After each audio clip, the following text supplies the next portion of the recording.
آج عمران خان، یہ ہم نہیں کہہ رہے، ہم تعریفیں کریں اپنے چیئرمین کی تو کیا مانے؟ آج ہمارے مخالف تعریفیں کرتے ہیں، ہماری مخالف سیاسی جماعتیں تعریفیں کرتی ہیں۔ یہ ہمارا ورثہ ہے، یہ ہمیں بتانا ہے کہ یہ ہے وہ نوجوان جو ہمارا مستقبل ہے، جو ہمارے پاس مستقبل کی کنجی ہے، ایسے ہی جیسے اس کا نانا تھا، ایسے ہی جیسے اس کی ماں تھی، ایسے ہی جیسے اس کے باپ کی حکومت تھی۔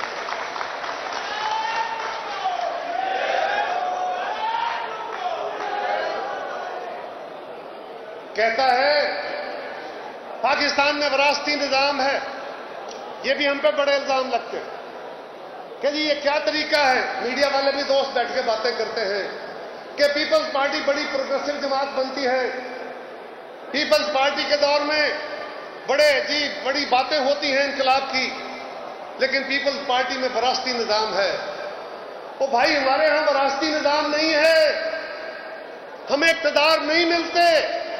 پیپلز پارٹی کو 1970 میں بھی ٹوٹا ہوا ملک ملا تھا، ہاری ہوئی فوج ملی تھی، دشمن کے قبضے میں علاقے ملے تھے، اس وقت بھی ہمیں ایک مایوس قوم ملی تھی، اس وقت بھی ہم نے وہ ذمہ داری نبھائی تھی، اور اس ہاری ہوئی قوم کو، اس ہاری ہوئی فوج کو، اس ڈیمورلائز قوم کو کھڑا کر کے 5 سال کے اندر 4 سال کے بلکہ 4 سال کے اندر شہید بھٹو نے عالم اسلام میں اور پوری دنیا میں اس پاکستان جس کو کہا جا رہا تھا اب یہ بچے گا کہ نہیں، اس کو دنیا کے سامنے ایک مضبوط اور طاقتور ملک کے طور پہ کھڑا کیا۔ اس نے مسلمانوں کی لیڈرشپ فراہم کی۔ یہ تھا شہید بھٹو کا فلسفہ۔ آج ہمارے سامنے پھر وہی چیلنج ہے۔ بی بی شہید کی گورنمنٹ آتی ہے، ہمیں کیا ملا تھا؟ اقتدار ملا تھا؟ نہیں، اس وقت بھی ہمیں دہشت گردی ملی تھی، اس وقت بھی ہمیں طالبان ملے تھے، اس وقت بھی ہمیں کلاشنکوف کلچر ملا تھا، اس وقت بھی ہمیں ہیروئن کا کلچر ملا تھا، اس وقت بھی ایک برباد پاکستان کی سوسائٹی ملی تھی، اور ہم نے باوجود سازشوں کے، باوجود ہمارے خلاف سیاسی اور دیگر سازشوں کے، عدالتی سازشوں کے 1.5 سال کا عرصہ بی بی شہید کو ملا، پھر 2.5 سال کا عرصہ ملا۔ آؤ ہم آج بھی چیلنج سے کہتے ہیں، ہمارے بھی تقریباً 4 سال بنتے ہیں، آؤ عمران خان ہمارے ساتھ ایک ایک دن کا حساب کرو، بی بی شہید کے 4 سال اور تمہارے 4 سال، ہم بتائیں گے تمہیں پیپلز پارٹی نے کیا کیا ہے۔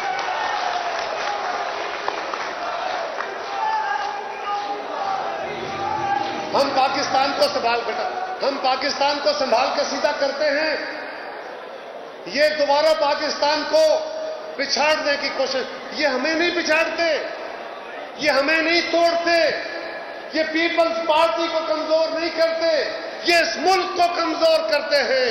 یہ مثال ہے، یہ تاریخ ہے۔ اس ملک میں جب جب پیپلز پارٹی کی حکومت آئی ہے، پیپلز پارٹی نے آئین مضبوط کیا، وفاق مضبوط کیا، صوبوں کو حقوق دیے، نوجوانوں کو روزگار دیے، بہتر خارجہ پالیسی دی، اس ملک کے تاجروں نے پیسے کمائے، اس ملک کے نوجوانوں نے روزگار کمائے، اس ملک کے ملازموں کو تحفظیں ملی۔ یہ کس کے دور میں ہوا؟ دفاع مضبوط ہوا تو ہمارے دور میں۔ اسی طرح میں بات مختصر کر لوں، بڑی دیر سے آپ بیٹھے ہیں، یہ تو وہ داستانیں ہیں، ہم دنوں کھڑے رہے باتیں نہیں ختم ہوں گی، لیکن میرے ساتھیوں ان 2 ادوار کے بعد پھر بھٹو شہید کے نواسے کا دور آتا ہے۔ آصف زرداری صاحب کو کیا پاکستان ملا تھا؟ پرویز مشرف والا پاکستان کیا پاکستان تھا؟